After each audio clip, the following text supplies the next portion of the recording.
Hello, everybody, and welcome to another edition of the Cerebral Smack Talk live on YouTube.com. It's going on, F. Michael Fletcher, alongside D. Anthony Florio. Unfortunately, it doesn't look like we're going to get Dee Woodson or Michael Bullock here tonight. Both of them are a little bit under the wet. Well, Michael Bullock is out. I don't know what's going on with him. Dee has been dealing with a little bit of an illness lately. She was not on Ridiculously Raw last night. She will not be on the show here tonight. And there's really nothing else for us to add here. So it's just Anthony Florio and myself. That's going to be running down SmackDown Live. It wasn't. It was a little eventful, but not in the way of SmackDown Live in the past. We always talk about how great of a show SmackDown Live has been and everything else. I mean, it was good for what it was worth. Definitely some build as it relates to the Super Showdown. But if you're looking for it to be spectacular or amazing, unfortunately, you didn't really get that tonight. Mainly, it was a status quo type show, is the best way to say it. We started it off with Kofi Kingston cutting a promo, interrupted by Dolph Ziggler. Um, and it led into our first fight of the night, which was the New Day versus Sami Zayn and Kevin Owens, a 2-for-1 deal. And at the end of the fight, the winner of the bout in 7 minutes and 32 seconds was the New Day. All right. So the talking segment was good. I actually liked it. I'll even call it I think it was solid for what it was worth. So nothing bad to say about that. As far as the match goes, it was again paint by numbers. It made Kofi look strong, looked really good going into his fight with Dolph Ziggler, and then the post-fight attack was nicely done by Ziggler. So there was really nothing more amazing after that. So I mean, it was a decent start to the show. Nothing more to say. Anthony Florio, I leave it to you. Well, I'll tell you, MF. I mean, great way to start it off. The only downside was there were too many video packages, even though they were very well done, all of them. But at the same time, though, this was a great segment. I mean, Kofi and Dolph, both of them brought the intensity. I mean, Dolph Ziggler, he continues to bring it, just like we saw a couple weeks ago. I mean, just amazing. I love the intensity and the emotion out of both of these guys, and this has the potential to be a show stealer come Friday, and that's all there is to say there. So the segment was great. One of the two segments of the night for sure, without a doubt. As far as the match goes, about 2.5 to 3, I think is the best I can go on this one. I mean, solid match. It was a decent TV tag match, albeit a bit slowly paced. I mean, it's sort of a shame how quickly Kevin Owens and Sami Zayn have been reduced to afterthoughts following their respective returns. So, so about 2.5 to 3, I can give that. So nothing more to say, man. Let's move on. All right, the next thing that we had was Anthony's favorite, a moment of bliss. Yes, the goddess makes her return to SmackDown Live, and her special guest was none other than the WWE SmackDown Women's Champion Bayley. Um, nice little interaction between the two, interrupted by Carmella, then interrupted from there. By the Queen, Charlotte Flair. I think Charlotte Flair interrupted. Uh, so it was definitely well, Anthony. I guess you could say it's all yours. So give me your thoughts about this. It looked like it ended up being quite an interesting situation. Yes, it was a very interesting situation. Yes, Charlotte Flair was the one who interrupted, and very, very interesting. I mean, once upon a time, Alexa Bliss, was on SmackDown Live. She ruled that women's division with an iron fist. Became a multi-time women's champion over there, and then got traded to got moved over to Monday Night Raw in the Superstar Shakeup a couple years ago, and She addressed she said that the one thing that stood out for me was when she said that Raw was the superior show. That I enjoyed being a Raw guy, but nonetheless, I mean, it was okay at best. I mean, it wasn't really all that great. Um, and I love Alexa Bliss. I'm a big fan of hers. Everybody knows that for many reasons. Her beauty. We share a birthday together, which is awesome. But that simply was not good. It was in rather clear contrast to the timid will she or won't she babyface she's been portraying on Raw. She was overly catty to a point of bad comedy, and it didn't help Bayley either. And her inclusion in a number one contenders match for a title that's part of a brand she's not even on. What's up with that? That was a mess. That was a mess. Because it does set up a triple threat match. Shane O'Mac made it. Charlotte Flair, Carmella, Alexa Bliss. Alexa Bliss is on Raw, and yet they put her in a contenders match for the SmackDown Women's Championship. You're more to word to your boy, the Hurricane MF. What's up with that? Wild card rule. That's what it is. The wild card rule is in effect. The wild card rule makes this something to come into play, and all of a sudden, yeah, now you have to admit, the wild card rule is the reason why this has happened. And at the end of the day, look, you have to understand the situation. I know a lot of people are going to be a little angry about the fact that why is this happening? Why is this going down? But remember, I kind of feel like it gets to a point that maybe, just maybe, they might be setting up for the end of the brand extension. Because a couple of people have been saying that maybe by doing it this way, this might end the brand extension. We don't know. We're just saying. So we'll wait and see what happens. And then after that, during the I guess during the moment of bliss, there was an interruption along the way. And what happened was, well, there was a message. Shane McMahon had called Carmella, and unfortunately, she booked R-Truth in a match. And, well, that match was R-Truth versus Elias for the 24/7 title. That's right, a legit title match on SmackDown Live. Well, in the we don't have to talk about this. It ended up being a lumberjack match. The winners of the bout in 40 seconds, and new 24/7 champion Elias regains the title. We move on. Then after that, we had a Shane McMahon promo. Um, Pretty straightforward. No monster heat about it. So we'll just leave it at that. Next up, we had was the triple threat match: Alexa Bliss versus Charlotte versus Carmella, and the winner of the bout.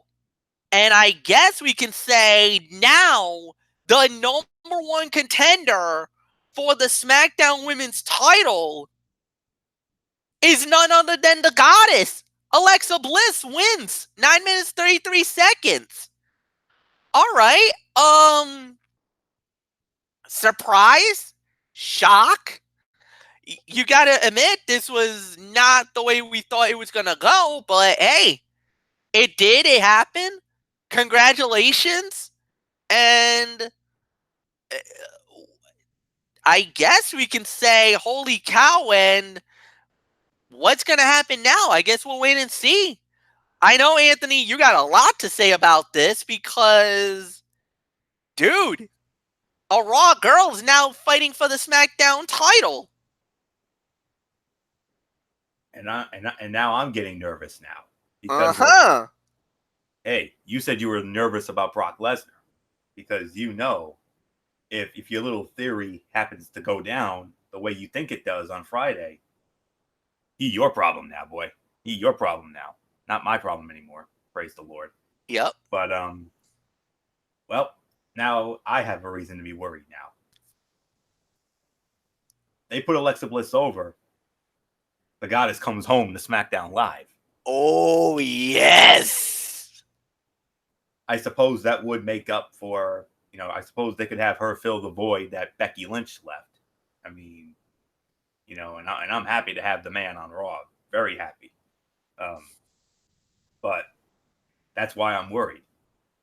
If they put Alexa over and they have Alexa win the SmackDown Women's title, Alexa's hasta la bye bye to Raw, and she comes home to SmackDown Live, and I know no one would be more happier about that than MF, because I mean, the women's division on SmackDown Live gets an even bigger upgrade than it already did. I mean, you've already got the Queen, you got Bayley, a new and improved Bayley, you got Ember Moon, and if you get the Goddess, oh gosh, oh, that's a big blow to Monday Night Raw. But That's a core four. oh, big time core four, absolutely. And then of course you got Mella on top of that, and Fire and Desire, who are slowly and surely improving week in and week out. Mandy and Sonya, who were involved in that match. So to me, I have to say this was my default fight of the night. I got to give this about 3.25 stars, maybe teetering on 3.5. I mean, because this was, it had the feel. I mean, you had 3 women in there fighting for one goal, fighting for the opportunity to challenge for the SmackDown Women's Championship. It had the feel of a title match. And of course, our favorite referee, Mr. Danilo Infibio, was our referee for this match. And he got quite a workout during this one, let me tell you. If you noticed during the split screen, Carmella kept, back and forth covering Charlotte, another moment covering Alexa. I got a feel for my boy Danilo, man. He was getting a workout during that match. But he in good shape. We all know that if you've seen his Instagram stories. But anywho, let me just say it like this. And in the immortal words of the late great Stuart Scott, NMF, I'm scared. I am scared. I don't want to lose the goddess. I don't. But I got this weird feeling they might put her over here. If they put her over at Stomping Grounds, the goddess goes hasta la bye bye, and she comes home to the nest for MF, and I know deep down MF's going to be praying for the goddess to win this one, because if the goddess wins, she wins the SmackDown Women's title, and then her days on Raw are over, and they'll be back on SmackDown Live, and another upgrade, and it'll be another case of the rich getting richer, as I said last year when we were in Providence for the Superstar Shakeup, but only time will tell. So I'm going to be rooting for Bayley in this one. Bayley, go over, please. I don't want to lose the goddess. I don't. But I know MF's going to be playing the devil's advocate. He's going to be saying, come on, goddess. You win this, you come home to the nest. Would that make you happy, MF? Come on, admit it. You'd be thrilled. Well, look, could we get Alexa Bliss back? Yeah. Is she going to be at 100%? Will we be able to wrestle? That's the question that we need to wait and see. But if we can get Alexa Bliss, absolutely, I'll take that any day of the week. Trust me, to get the 5 Feet of Fury, and without a doubt, one of the greatest women's wrestlers ever. I mean, there's no doubt about it. I mean, this would be so great to have her, but we're just gonna have to wait and see. So, I mean, it's gonna be something for itself, and we'll wait and see. Obviously, I would love to see Alexa back on SmackDown, but it is what it is. So we'll see. Um, Look, at the end of the day, we're just gonna have to see what happens next, and that's what we're gonna have to do. So, um,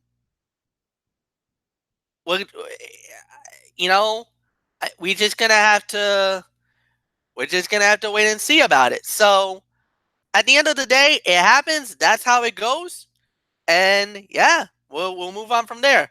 All right. a lot of filler on this one. Then we had Caleb Braxton talking with Lars Sullivan about the 3-on-1 match. Lars looked really good in his promo. Nothing more to say about that. Actually, really solid. This was actually a very good time. First time on the microphone, and was pretty impressive. I gotta admit.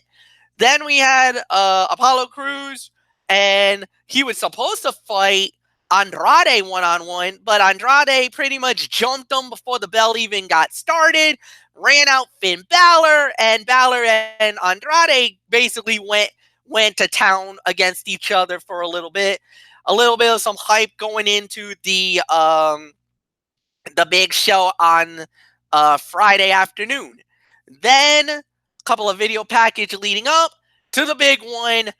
Goldberg making his first time ever on SmackDown Live. I think it's his debut on SmackDown Live. So the big man Goldberg makes his debut, cuts a promo on the Undertaker.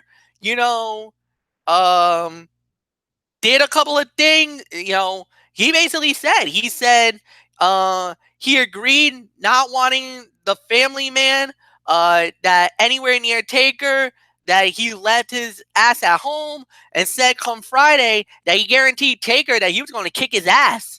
That he's been looking forward for this fight, how they stack up against each other, and said that he would be next to rest in peace. But before you do that, bong, the gong goes off, the lights go out, let there be light, and Taker's in the ring. All right. Then he basically said to bring his jock strap and straighten the beep up, because he's gonna be going for a ride. Oh my goodness. You know what? I gotta say it. Well done. This was great. Straight to the point. They focused on the tension between the men. And on top of that, they didn't really need to do anything more than that. They didn't shove it down our throats. It was subtle. It was nice. It was straight to the point. No physical altercation. I don't mind that either. This was this is what you want to see in a storyline. I know it's rushed. I know it was, I know a lot of people are not very high about the match, and I don't blame you. But at the end of the day, this had the makings of what could be an incredible match. And it's a nostalgia fight. I think that's the best way to say it. It's a nostalgia match for the whole world to see. I cannot wait. This is gonna I don't think it's gonna be fight of the night. No way, no how. But this could at least be a 2-star fight, maybe 2.5. We're gonna have to wait and see. But at the end of the day, I thought this was beautifully, beautifully done.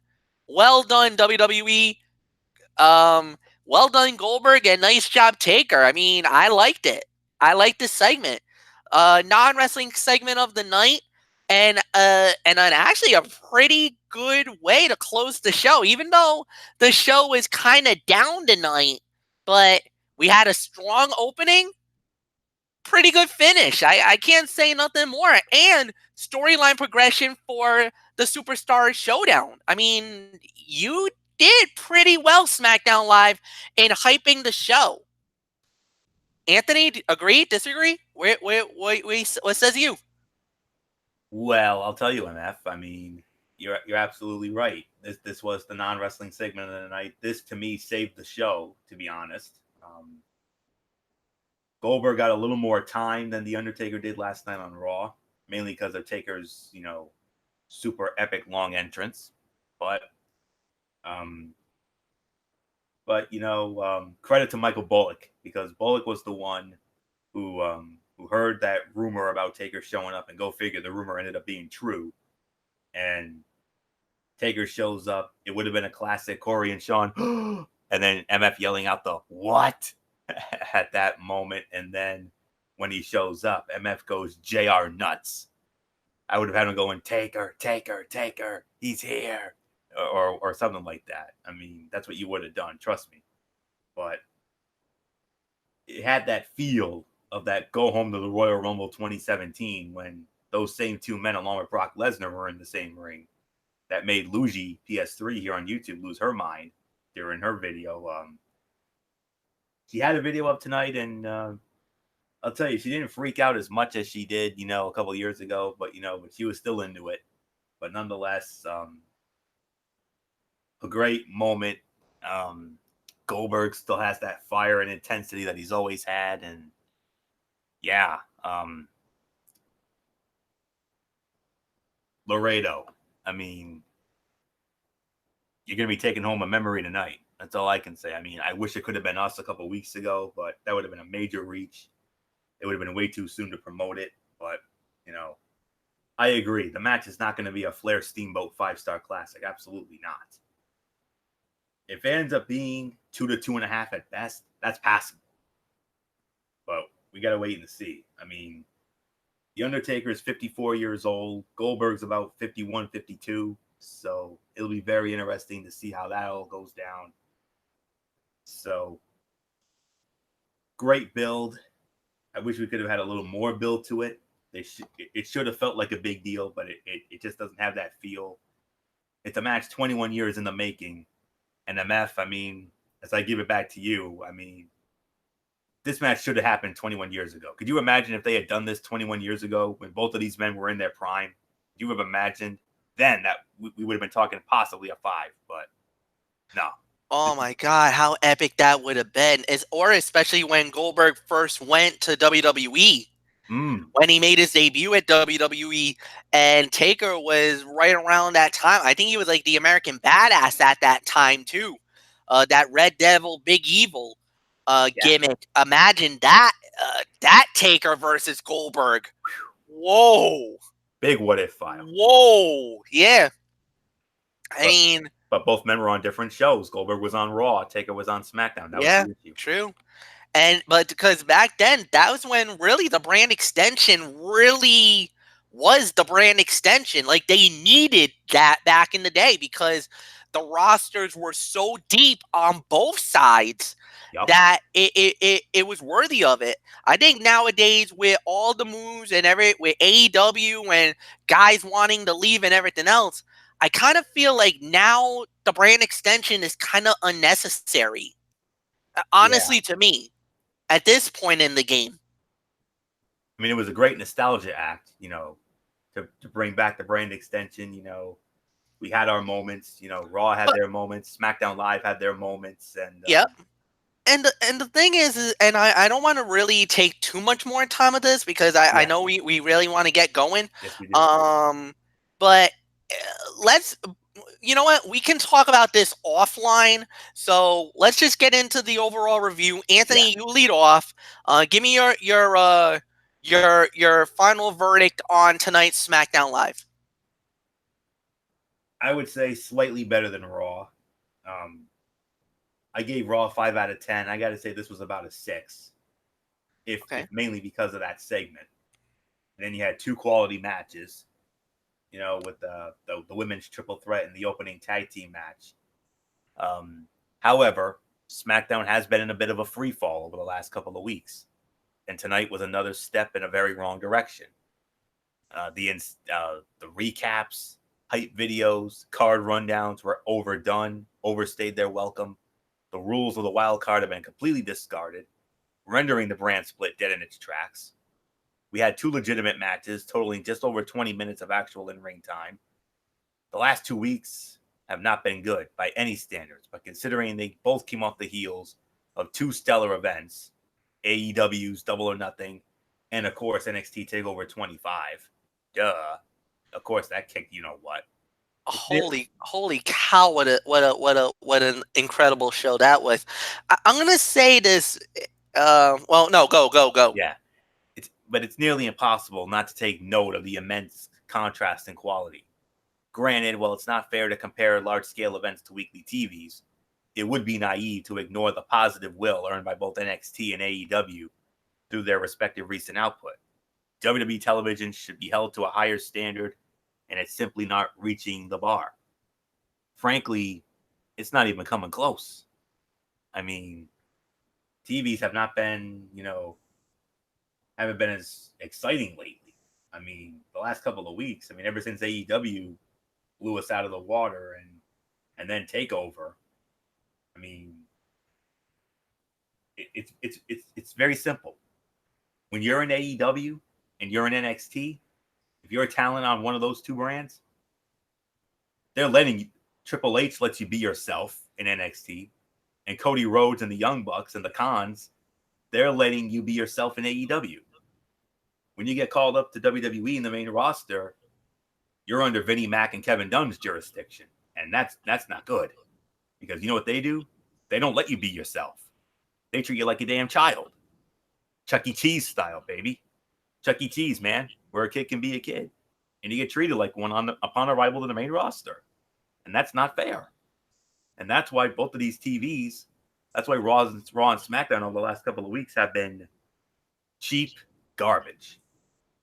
That's all I can say on that. Way too much hype for the Saudi show. I understand they have to do it, but I don't know, man. So, MF, like I said, if you're in AEW or NXT, you're living the good life right now, because they're letting you be yourself. And Yep. if I was a wrestler, I would want to go somewhere where I could be myself. And I know Yep. you would want that too. Yep, I do.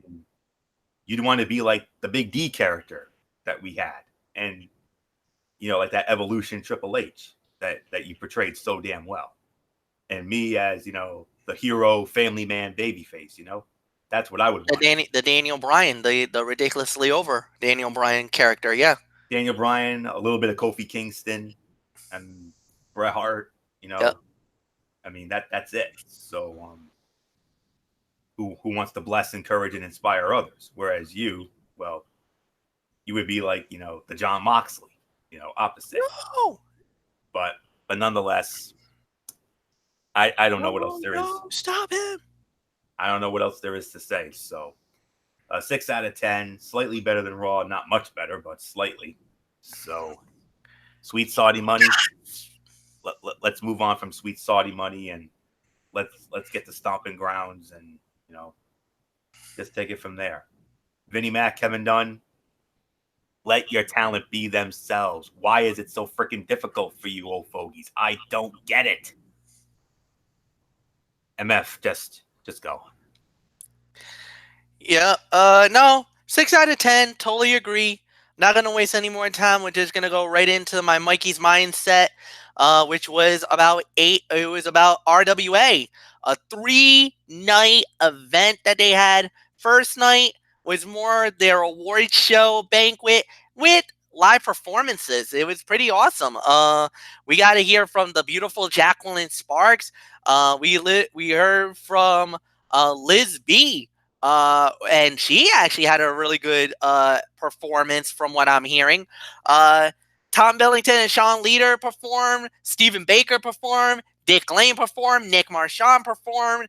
Derek Simonetti, dude. Derek Simonetti is one of the coolest guys. I met him. I known him since Project Zero Wrestling. He was also a cool guy. Award night. Basically notable winners: Justin Sylvia, David Baker, Chris Cruz, and Sean Leader was named for Fight of the Year. Mike Monteiro was the Wrestler of the Year. Pumpalicious won for tag teams. Most popular superstar went to AJ Phoenix. And, actually, no. Most popular tag team went to Pumpalicious, which was Vega and Mata. And tag team of the year was the Detox, Jason Devine, and Ricky Medeiros. On RICW, Fight of the Year was the Hardcore Bloodbath. Christopher Dozier and Vinny Abruzzi. That fight was named the RICW Fight of the Year. Tag Team of the Year went to the Brand, Jamie Tucker and Chaz Martelli. And the let me see, what else was there? I don't think there was anything else I saw. Proving Ground, the MVP of the Proving Ground was the Insane Dick Lane. Fight of the year went to Mike Montero and Sean Leader from Proving Ground Level 1. And that was basically it for the first night. For night 2, there was a 15-man Battle Royale, Legacy Battle Royale. Sean Giles won that one. Then we had the Riot Kellen Thomas versus AJ Phoenix one-on-one. Kellen Thomas won by cheating. Eddie Vegas beats Jimmy Mata won in a street fight, and they said that fight was pretty brutal. Triple threat, Sean Luss, Kennedy Copeland. Yes, if you guys know her from GTS Wrestling, Grimm's Toy Show, and she's been around. She's been in Beyond Wrestling. She's a mainstay of Rhode Island wrestling and New England wrestling. The Insane Dick Lane won the match. Widow Belmont fought Asana one-on-one. Belmont wins the match by cheating. Davey Cash versus King Leon VI. Davey Cash wins the match. Then we had a fatal five-way. Justin Coco Sylvia, Jamie Tucker, Hot Dodge Deshaun, my boy Jammin' Jack Connor, and Harry Brooks. Coco Sylvia won the match. Guys, this was fight of the night and possibly the fight of the entire legacy. 5-star classic and beyond. Nothing more to say about this one. Go out of your way and watch this fight on YouTube. This was freaking amazing. Tom Billington successfully defended the Hype Championship over Theodore J. Liftington.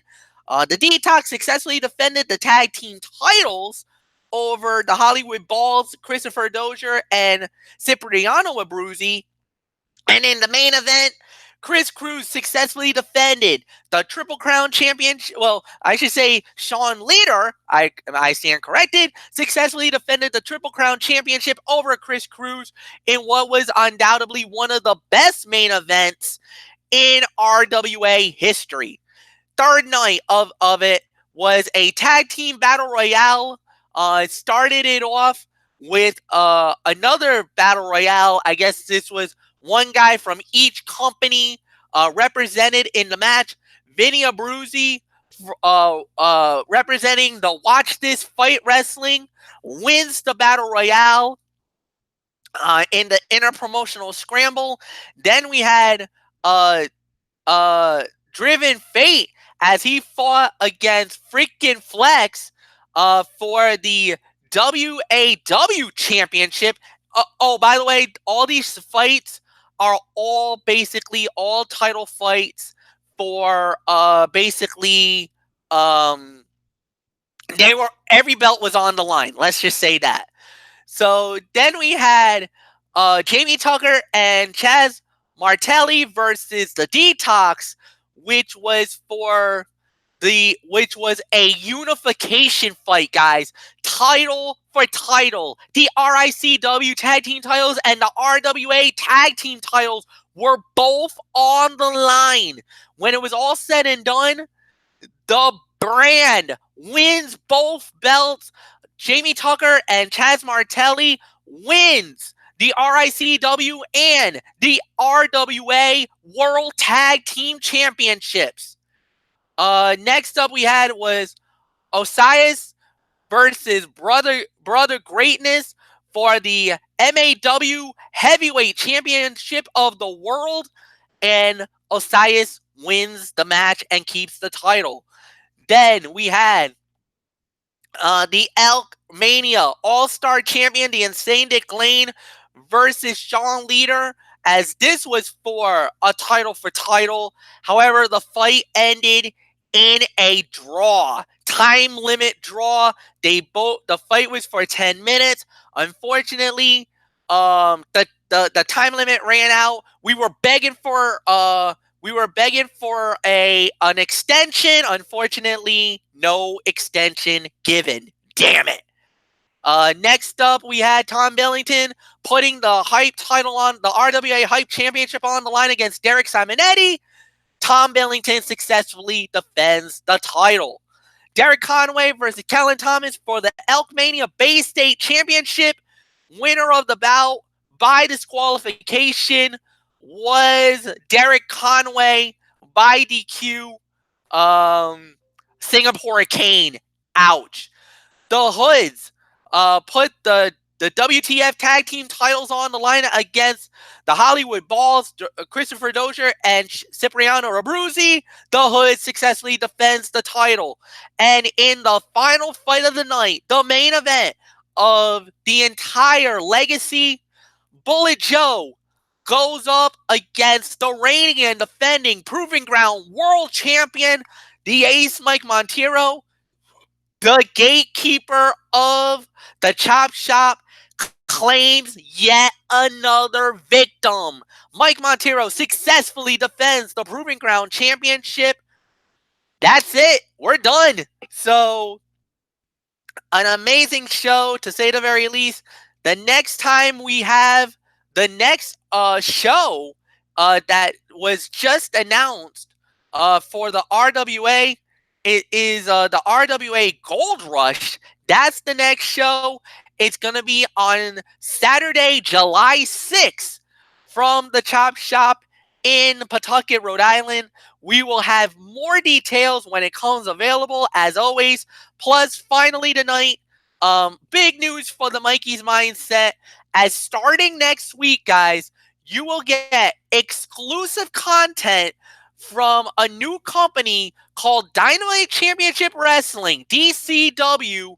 And guys, for the first time ever, I got in the okay from its promoter to start giving you weekly updates of these shows coming up. So guys, get ready. Starting next week, we will be doing that. RWA Dynamite Championship Wrestling. I am actually talking with a company called Iron Wrestling Federation, IWF, which is actually based out of Toronto, Ontario, Canada, to start putting that on the Mikey's Mindset as well.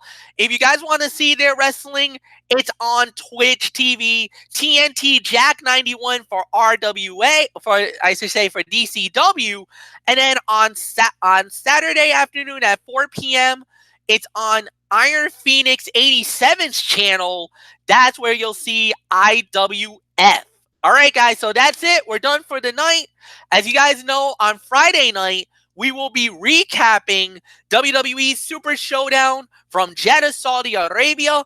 I believe it's going to be on the Tone 25, guys. So log on to that on Friday, and that's it. So thank you, Anthony Floyo, as always.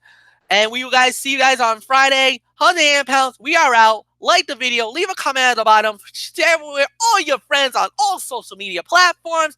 Have a good night, everybody. And so long for now. Bye-bye.